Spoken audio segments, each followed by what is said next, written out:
네, 태국이 지난 8일 우리나라를 코로나19 위험 지역에서 제외하자는 방안을 검토했습니다. 이런 내용은 코로나19 사태로 국경이 폐쇄된 이후 처음 거론됐는데 태국 ATC 제자훈련센터 송형관 선교사와 이와 관련된 이야기들 나눠보도록 하겠습니다. 자, 선교사님, 이번에 우리나라를 코로나 감염병 위험 지역에서 제외하자는 논의가 있었다는데 구체적으로 어떤 내용입니까? 네, 그렇습니다.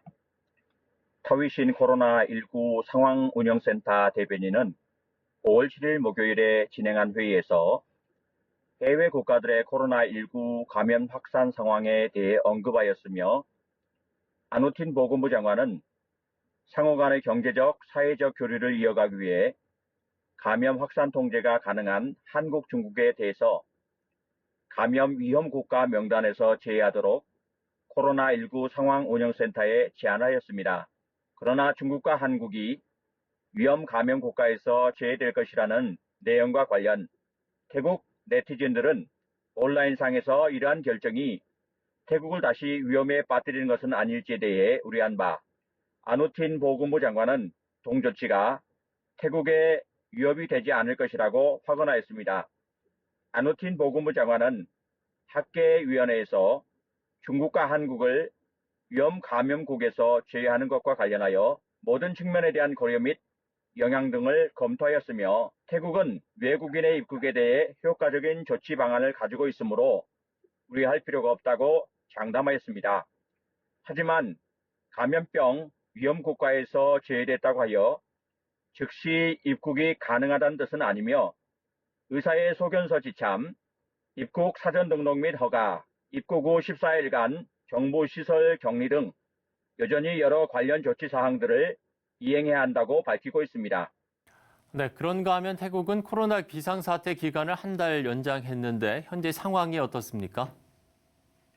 태국 정부는 당초 3월 26일 목요일부터 4월 30일까지였던 국가 비상사태 기간을 한 달을 늘려 5월 30일까지로 연장했습니다. 지난 3월 25일 수요일 비상칙령 구조에 따른 16개 규정 관보에 게재된 내용을 보면 육해공을 통한 모든 외국인 입국 금지, 70세 이상 고령자, 5세 이하 영유아, 기저질환자는 자택에 체류하며 외출 금지는 물론 주간 이동을 최대한 자제하며 반드시 이동해야 하는 경우 검역을 실시하고 야간에 밤 10시부터 4시까지 통행을 금지하고 있습니다. 코로나19 상황운영센터는 5월 7일 목요일 총리 주재회의에서 신규 확진자 수가 급증하지 않을 경우 2단계 제한 조치 완화의 일환으로 5월 17일 일요일부터 쇼핑몰 등 대규모 사업장을 재개장하는 방안을 협의하였다고 발표하였습니다.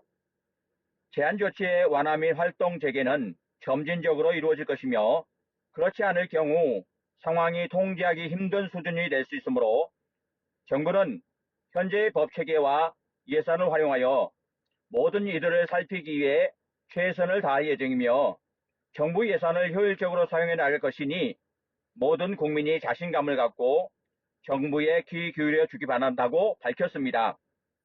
네, 우리나라와의 교류 제한이 완전히 해제되면 그동안 어려웠던 선교 사역에도 변화가 생길까요? 어떻습니까? 네, 그렇습니다. 우리 하나님이 친히 일하셔서 새로운 기회를 이끌어 가실 것입니다. 우리 대한민국이 방역 모범 국가로서 우뚝 선 이때에 분명코 한국을 크게 들어서시는 하나님의 원대하신 계획을 의지합니다. 앞으로 태국에서 한국이 위험 감염 국가에서 가장 먼저 제외되고 코로나19가 종식되면서 국가 간의 교류가 확대되면 더 끈끈한 문화와 경제 협력이 일어날 것이며 이를 계기로 우리의 선교 사역이 무한히 극대화될 것으로 믿고 있습니다. 우리 태국 교제 한인 선교사에 소속된 450여 가정의 한인 선교사들과 흩어진 디아스포라들 그리고 6천 개가 넘는 태국 교회들의 예수님을 닮은 섬김의 삶과 복음 전파 사역을 위해서 여러분 함께 기도해 주시기를 부탁드리겠습니다. 감사합니다. 네, 지금은 어디 와도 활발한 교류를 가질 수 없는 현실인데 하루빨리 안정된 새로운 길이 열릴 수 있도록 함께 기도하도록 하겠습니다. 자, 태국 ATC 제자훈련센터 송영관 선교사와 이야기를 나눠봤습니다.